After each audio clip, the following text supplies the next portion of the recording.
Bonjour à tous, nouvelle vidéo impression, donc cette fois du Vietnam, donc un pays vraiment coup de cœur, un pays qui nous a assez étonné déjà par le fait qu'ils aient tous des petits chapeaux coniques, mais pas que. On a aussi été assez dépaysés vis-à-vis de la nourriture, des paysages, sur plein de choses. Donc c'est pour ça qu'on va tout vous expliquer à travers cette petite vidéo impression.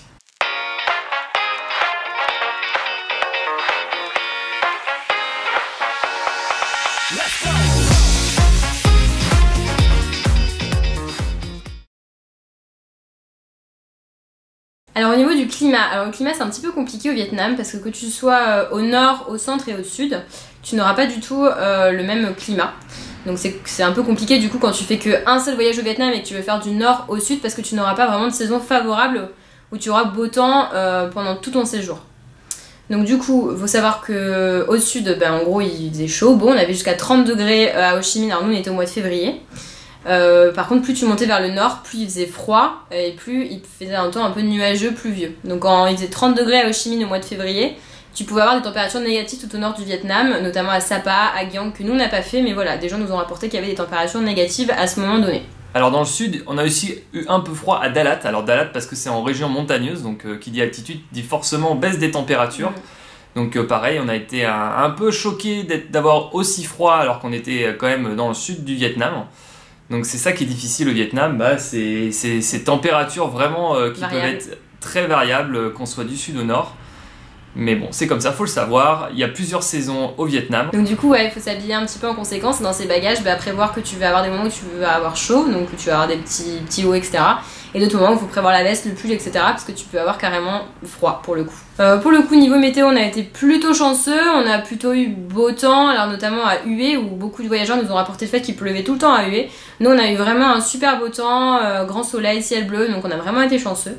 Par contre, en contrepartie, on n'était pas du tout chanceux pour la baie d'Along terrestre, donc Ninh Binh, et maritime, donc 4 Ba, la baie d'Along, etc. Où là, pour le coup, on a vraiment eu un temps très capricieux, on a eu de la pluie fine, des nuages. Donc c'était un petit peu dommage, c'était un peu notre regret au Vietnam, on n'a pas eu super beau temps pour la baie d'Along notamment. Les transports. Alors les transports, faut savoir que le Vietnam c'est un pays qui est quand même assez étendu de nord au sud, donc il y a pas mal de distances. Donc il y a deux moyens de transport que nous on n'a pas pris, c'est l'avion et le train. Alors l'avion, il y en a beaucoup qui le prennent pour ceux qui ont une petite période, parce que c'est forcément très rapide, mais ça coûte cher et puis ça pollue. Il y a aussi le train qu'on n'a pas pris, qui a l'air d'être un moyen un petit peu plus onéreux que le bus, mais plus agréable, parce que ça a moins de virages, etc. Donc nous on l'a pas pris parce que c'était moins flexible au niveau des horaires, donc c'était plus handicapant pour nous. Alors nous on a privilégié le bus. Alors il y a différentes options pour prendre le bus. C'est soit on prend le bus comme on a fait nous, c'est-à-dire qu'on prenait le bus quelques heures avant pour aller dans une destination. Mais il faut savoir qu'il y a aussi un autre moyen de prendre le bus, c'est les open tours. C'est-à-dire qu'il y a des grandes compagnies de bus qui offrent avec une petite promotion, même voire une grande promotion pour certains trajets, des pré-ventes pour des destinations donc prédéfinies, donc les destinations en général les plus touristiques. Donc ça permet de faire un petit peu d'économie. Le problème c'est qu'on est obligé de réserver le bus 24 heures avant. Donc nous, comme on n'aime pas se sentir un peu oppressé par les horaires et manquer de flexibilité, on a pris les bus vraiment quand on avait envie au dernier moment. Mais en tout cas, ce qu'il faut savoir, c'est que les bus, ils sont plutôt agréables. Ils sont assez classe. Ils sont assez classe. La clim n'est pas trop forte, ça c'est important. Et c'est surtout qu'on est un petit peu allongé. Alors Marie n'aime pas trop, mais moi j'aime bien, notamment parce que moi j'aime bien dormir dans les bus, ce que Marie n'aime pas trop. Mais on n'est pas complètement allongé, mais on est bien allongé, donc on peut vraiment se reposer et prendre des trajets de nuit et arriver en pleine forme, donc si on arrive à dormir. Donc ça c'était plutôt sympa. Bon alors, faut faire attention, moi qui suis grand, on n'a pas quand même trop d'espace, et puis c'est un peu compliqué quand on a un peu des petites affaires comme les petits sacs à dos, etc. parce qu'il n'y a pas trop d'endroits où les mettre, parce que toute la place en fait est vouée à avoir des sièges inclinés, donc on peut pas trop mettre nos affaires à des endroits prédéfinis. Mais c'était vraiment, moi j'ai trouvé ça plutôt sympa, on n'a pas eu ça dans les autres pays, donc c'est quand même plus confortable, en tout cas pour moi. Alors sinon, pour se déplacer donc à l'intérieur d'une ville, quand t'es arrivé, donc il y a bien sûr les taxis. Alors les taxis, il faut savoir que c'est pas trop cher si c'est un taxi compteur, mais il faut se méfier parce que si c'est pas à prix compteur, là tu peux vraiment te faire complètement arnaquer. Et ça peut vraiment arriver à des prix totalement astronomiques, donc il faut vraiment bien vérifier que le mec mette son compteur. Sinon, y a toujours la possibilité scooter, donc de louer un deux roues, comme on a souvent fait en Asie du Sud-Est. c'est pas cher, c'est plutôt facile. Il faut quand même savoir qu'un touriste n'a pas le droit normalement de conduire un 2 roues au Vietnam, comme dans pas mal de pays d'Asie du Sud-Est, mais enfin, tout le monde sait que ça se fait. Alors il y avait aussi une façon de se déplacer, donc comme vous l'avez pu voir avec Enzo, lui il avait une moto, ça se fait énormément au Vietnam, aussi un peu au Laos et au Cambodge, mais surtout au Vietnam on en a croisé énormément, donc ces petites motos qui ressemblent plus trop à rien mais qui roulent encore, plusieurs qui font ça sur 1 voire 3 mois. Donc c'était vraiment un moyen de locomotion qui peut être adapté, mais pas aux voyageurs à long terme comme nous avec des gros sacs et qui sommes 2. Parce que 2 avec des gros sacs c'est un peu compliqué sur ce genre de moto, mais si vous êtes seul ou si vous êtes 2 mais avec des petits sacs, je pense que ça peut être une bonne solution parce qu'on est complètement autonome. La moto coûte pas cher, ça se revend ça facilement parce qu'il y a pas mal de voyageurs. Nous on aurait bien voulu le faire mais on l'a pas fait parce que c'était trop compliqué, mais ça peut être une solution en tout cas pour ceux qui veulent voyager pas cher. Et c'est aussi la question que nous on avait que 1 mois, donc on avait un visa d'1 mois, 1 mois pour aller du sud au nord. Ça nous semble un petit peu court quand même. C'est vrai que la plupart des gens qu'on a vu qui faisaient ça, ils avaient quand même 3 mois, hein, parce que 1 mois c'est quand même, c'est un peu speedou quoi. Donc du coup, voilà, il y a aussi cette raison-là, le fait aussi que je conduise pas de 2 roues, donc forcément c'était compliqué. Mais sinon, à vous de voir. Et pour savoir combien on a claqué en transport, on a claqué pas grand chose, on a claqué 4 € par jour et par personne pour les transports. Pour la nourriture, on a eu un budget de 7 € par personne et par jour, donc ce qui est quand même pas peu cher, mais c'est pas non plus très cher. Il faut savoir que la nourriture au Vietnam, elle est plus variée qu'au Cambodge et au Laos. Pour le coup, ils ont vraiment quand même une scène culinaire, on peut dire une gastronomie quand même vietnamienne qui est présente. Alors on n'a pas eu de coup de cœur vietnamien, en tout cas moi, pour la nourriture. Maintenant, c'est vrai qu'en effet, c'était plus varié, c'était plutôt goûtu en fonction des plats. Mais voilà, on n'a pas eu de coup de cœur non plus gastronomique là-bas. Ce qu'on a préféré, c'était donc le pho. Alors le pho, c'est une espèce de soupe où dedans t'as donc des vermicelles, hein, c'est ça, avec des bouts de bœuf en général, donc de viande. Ça c'était vraiment entre guillemets ce qu'on peut appeler chez nous le plat du pauvre, hein. C'était un des plats qui coûtait les moins chers, ça coûtait à peu près 1 €. Et ça tu retrouvais ça vraiment partout dans tous les petits boui-boui locaux, et où tu pouvais ne pas forcément te poser la question de si c'était frais, bon, je sais pas quoi. En général c'est vraiment le plat que tout le monde prend, il y a énormément de turnover sur les plats, donc tu pouvais prendre ça sans vraiment trop te poser de questions à peu près n'importe où, même dans la rue. Ce qu'on a beaucoup aimé aussi, c'était le barbecue. Là pour le coup c'était un budget un peu plus conséquent quand même, mais par contre il faut savoir qu'ils ont quand même une viande qui est quand même pas trop mal au Vietnam, donc on a pu manger des bons morceaux de viande, bon désolé pour les végétariens, plutôt bon et pas non plus hors de prix comme on pourrait payer chez nous pour un petit barbecue on va dire. Moi j'ai quand même un peu préféré la bouffe vietnamienne parce qu'on mange un petit peu moins de riz. Enfin en tout cas on peut plus facilement se passer du riz qu'au Laos, au Cambodge ou dans les autres pays qu'on a fait jusqu'alors. Donc moi qui aime pas trop le riz, j'ai plutôt apprécié. Alors au Vietnam toujours pas de dessert, hein, bien sûr, en Asie c'est pas trop leur fort. Par contre, il y a quand même pas mal moyen d'acheter des fruits, hein, comme c'est aussi l'avantage des pays d'Asie, c'est qu'il y a beaucoup de petits marchés où tu peux vraiment trouver des fruits frais et pas chers. Ce qu'on vous conseille aussi, c'est de goûter le dessert vietnamien typique quand il est à la carte, parce que finalement, ça a beau être le dessert typique, on en trouve très peu dans le pays. Je sais, j'ai plus vraiment le nom, mais voilà, ça se présente dans une espèce de verre avec il y a du lait de coco, et des espèces de trucs gluants, je sais pas trop comment dire, ouais, de toutes les couleurs. Ouais, voilà, le rainbow, je sais pas quoi, donc arc-en-ciel quelque chose. Où il y a plein de petits bouts de gélatine. Alors moi qui aime pas la gélatine, mais c'est quand même assez goûtu. C'est à base de tapioca. Il y a aussi du tapioca, ouais. C'est très sucré. Mais c'est quand même plutôt pas mal. Faut aimer, mais c'est plutôt pas mal. Faut goûter au moins une fois, on va dire. Alors encore une fois, c'est encore un pays, le Vietnam, où on nous a donné beaucoup de mauvaises impressions sur la population, comme quoi les gens ils étaient pas sympathiques, ils étaient là que pour le tourisme, le business, etc. Et ben nous on a encore été surpris du contraire, c'est-à-dire qu'on les a trouvés très accueillants et surtout pas dans l'arnaque. Donc une agréable surprise. Alors certes, faut quand même faire attention parce que je sais pas si on peut parler d'arnaque, mais il y a certains endroits, notamment à Hue, quand on a demandé des prix de bus, on a eu 3 prix de bus au même endroit, hein, on a eu 3 prix différents. Donc je sais pas si c'est de l'arnaque, de la mauvaise compréhension ou qu'ils essayent un peu de faire le business, que c'était pas non plus des écarts absolument astronomiques. Mais en tout cas, nous les Vietnamiens, on les a pas du tout trouvés dans l'arnaque.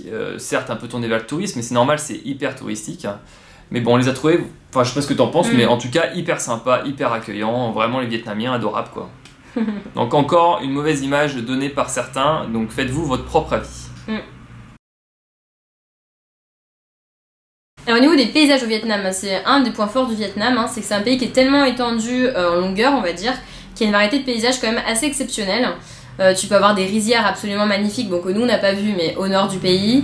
T'as des plages aussi à certains endroits. Tu peux aussi avoir bien sûr le côté montagne aussi, c'est quand même assez montagneux, il y a quand même pas mal de relief au Vietnam. Et tu peux aussi avoir des pics karstiques que tout le monde connaît, donc avec la baie d'Along terrestre, Ninh Binh, et la baie d'Along maritime avec Cat Ba, la baie d'Along, voilà. Donc il y a quand même une variété de paysages assez impressionnante. C'est vraiment nous ce qu'on a vraiment aimé, c'est que voilà, tu peux pas te lasser des paysages au Vietnam. Et c'est un pays qui a quand même, c'est sa richesse aussi, c'est d'avoir autant de paysages différents par rapport à ces pays voisins où il y a peut-être un peu moins de variété de paysages. Donc c'est aussi pour ça que nous qu'on a beaucoup aimé ce pays. Et il faut savoir aussi qu'entre chaque ville, les paysages sont quand même assez sympathiques. C'est aussi pour ça qu'il y a beaucoup de gens qui font leur road trip en moto. C'est que bien sûr tu peux t'arrêter un peu quand tu veux pour prendre des photos, profiter du paysage. Parce que nous, bien sûr, on n'a pas trop pu faire vu que notre trajet était en bus. On va pas demander au chauffeur de s'arrêter pour prendre une photo et profiter du paysage. Donc voilà, c'est un petit peu l'avantage aussi du petit road trip en 2 roues.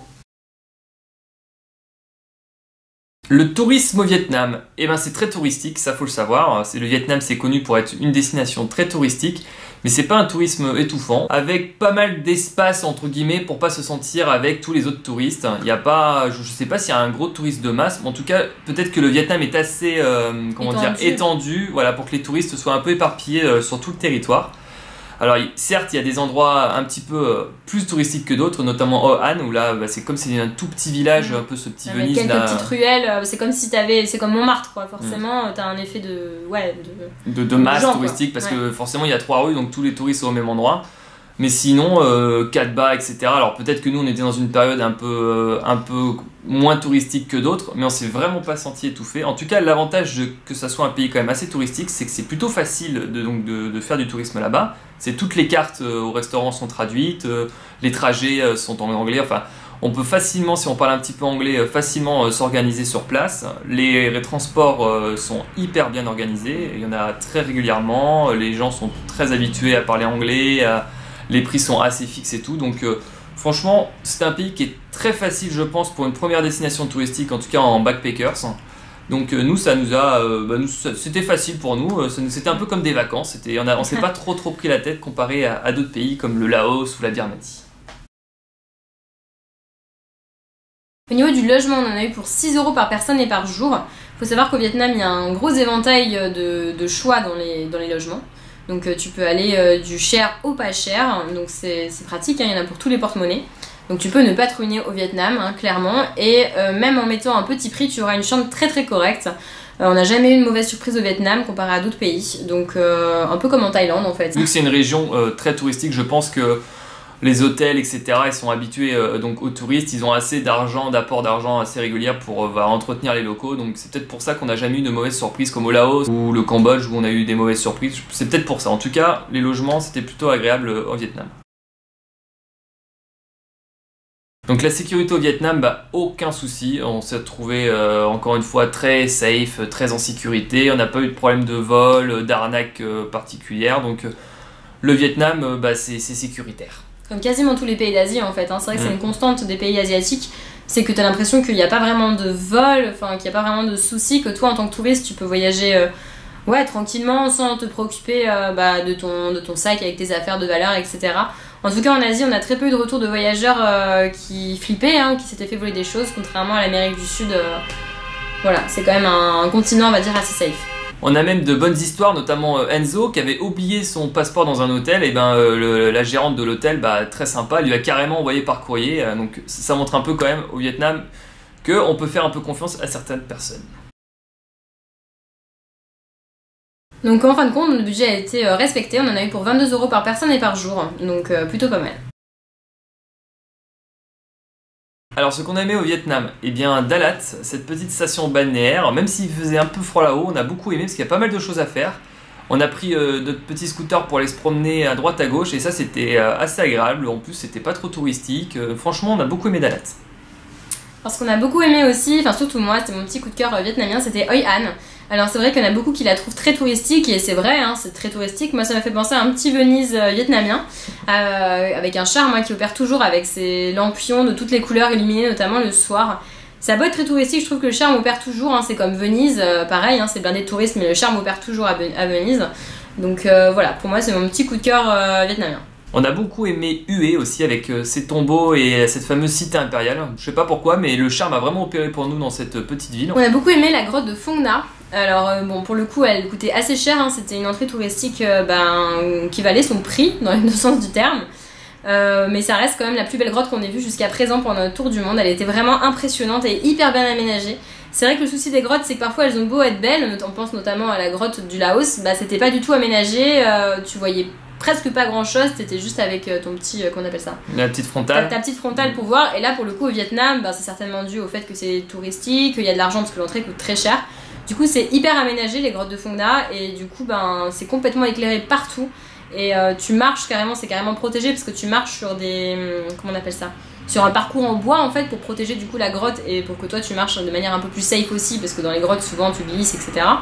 Et du coup ben j'ai trouvé que c'était hyper bien aménagé, tu profitais vraiment de la grotte, tu voyais tout parce que c'était hyper bien éclairé et c'était vraiment magnifique. On a beaucoup aimé les fameux pics karstiques qu'on peut trouver donc au Vietnam, donc avec les pics karstiques terrestres à Ninh Binh et les pics karstiques maritimes à Cat Ba, malgré qu'on ait eu une petite météo pas franchement sympathique, avec cette petite pluie fine et ces petits nuages gris. On a trouvé vraiment, même avec cette pluie, ça avait un charme de ouf, parce que c'est vraiment incroyable ces paysages. Et ça, c'était vraiment aussi un bon coup de cœur au Vietnam.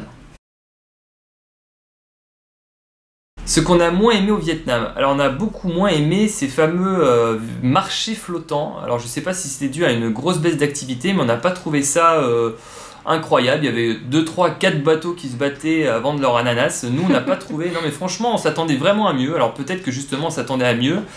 Mais on n'a pas été très séduit par ces marchés flottants de Can Tho. Surtout qu'on a trouvé ça touristique. Alors la ville en soi, Can Tho, il n'y a presque pas de touristes. Mais du coup, l'attraction de Can Tho, c'est d'aller voir le marché flottant le matin. Et du coup, pour le coup, on était 3-4 Pékins de touristes dans nos barques. Et pour le coup, limite, ils étaient là pour vendre aux touristes en fait. Donc il y avait peu de locaux, ou en tout cas au moment où nous on y était. Après, c'est toujours le moment de la question de quand est-ce que tu y vas. Mais du coup, on a trouvé ça un petit peu touristique et pas très authentique. Alors ce qu'on a moins aimé aussi, c'est les grandes villes vietnamiennes, Hanoï et Ho Chi Minh. Enfin moi c'était juste mon cauchemar, j'ai trouvé ça ignoble. Donc faut savoir qu'il y a énormément de bruit, mais quand on dit énormément de bruit, c'est juste apocalyptique, hein. Enfin il y a du bruit dans presque toutes les grandes villes, ça klaxonne toujours un petit peu. Mais là ça va au-delà de ça, c'est que ça klaxonne pour un rien tout le temps, mais H24, c'est horrible. Tu peux te faire écraser je sais pas combien de fois dans une seule journée, parce que de toute façon il n'y a pas de trottoir, donc quand t'es piéton c'est absolument une catastrophe pour marcher. Et quand bien même, de toute façon ça va tellement dans tous les sens, quand t'es péton tu n'as absolument pas la priorité, donc ça va vraiment dans tous les sens. Voilà, c'est pollué, il y a du bruit, honnêtement les grandes villes vietnamiennes, pour nous c'était vraiment pas ça quoi. Alors on n'a pas trop aimé Nha Trang, alors on n'avait pas prévu d'y aller mais on a retrouvé notre pote Enzo là-bas et il n'y a pas d'intérêt à la Nha Trang, il y a des Russes, une plage qui est pas très très jolie, mais c'est tout. Alors nos petits regrets, le mauvais temps qu'on a eu dans le nord, notamment aux baies d'Along terrestres et maritimes. C'est vrai que c'est un peu dommage parce que Cat Ba c'est quand même le best-of du Vietnam et d'avoir eu ce petit grain, ça nous a un petit peu gâché c'est notre petite croisière dans les pics karstiques maritimes. Donc un petit regret. Sinon l'autre petit regret, alors c'est vrai que moi j'aurais bien aimé faire je sais pas si on peut appeler ça une croisière, parce que c'est pas des croisières au sens très longtemps, mais c'est maximum 2 jours, mais j'aurais bien aimé mettre un petit peu plus de budget dans notre petit tour de la baie d'Along. C'est vrai que il y avait des petits bateaux qui faisaient un peu rêver, où tu dormais à bord, où t'avais des cabines genre trop luxueuses, etc. Donc déjà on n'avait pas le budget, clairement, c'était vraiment très cher. Et en plus de ça, le temps s'y prêtait pas. Donc si en plus on avait payé cher pour avoir le temps qui suivait pas, ça aurait été un petit peu dommage. Mais voilà, si jamais on avait eu beau temps, qu'on avait davantage de budget, c'est clair que c'est sympa de mettre un peu plus d'argent pour avoir peut-être une jonque un peu du coup personnelle, hein. Donc nous on l'avait parce que du coup on avait juste pris un petit bateau de pêcheurs tout moisi, hein, on peut le dire, pour avoir notre petit tour perso. Donc on était contents parce qu'on était tous les deux, mais c'est vrai que on aurait bien, si on avait un peu plus d'argent, c'est sympa d'avoir une petite jonque privée, mais un peu plus voilà, un peu plus cher. Non mais sans regret, parce que ça aurait été une grosse dépense pour finalement avec un temps pas trop top, donc finalement regret dans les sans regrets. Alors dans les regrets, le manque de temps, finalement on a eu qu'un mois au Vietnam, et c'est pas assez du tout. Alors il y en a plein qui vont se dire ouais mais moi j'ai 15 jours, 3 semaines pour y aller, ouais, mais quand on est voyageur au long cours comme nous, on aurait dû passer plus de temps au Vietnam, c'est un peu le regret, on a été bloqué après pour prendre notre prochaine destination, parce que ça nous aurait permis donc de faire le nord un peu plus en profondeur, même s'il faisait pas très beau et un peu froid, notamment Sapa, À Giang aussi, avec toutes ces rizières en terrasse. C'est vrai que moi c'était un petit peu ce que j'attendais du Vietnam, et du coup je suis un peu restée sur ma faim parce que j'ai pas du tout pu voir de rizière en terrasse. Et il paraît que c'est une très très belle région, le nord-nord du Vietnam. Donc bon, on le fera peut-être une autre fois, mais c'est vrai que là, ça restera, en tout cas pour ma part, mon grand regret vietnamien. Et puis on aurait pu faire aussi Mui Ne avec ces dunes, qu'on n'a pas fait parce que justement, comme on manquait un peu de temps, on s'est dit qu'on allait passer ces fameuses dunes. Donc il paraît que c'est sympa, mais on n'aura pas pu les voir pour donner notre avis. Ou encore la région où Enzo voulait nous traîner, donc à Mae Chau, où il sera resté plus d'1 mois, je crois. Donc pareil, on aurait pu, si on avait un peu plus de temps, on aurait pu éventuellement le suivre dans son petit trip là-bas et découvrir cette région avec lui. Et un autre regret, alors celui-là il est peut-être plus personnel que pour Marine, c'est de ne pas avoir fait un road trip en moto parce que j'étais fortement intéressé par faire ce fameux road trip en moto, mais c'était un peu compliqué. Donc voilà, pour moi ça reste un petit regret.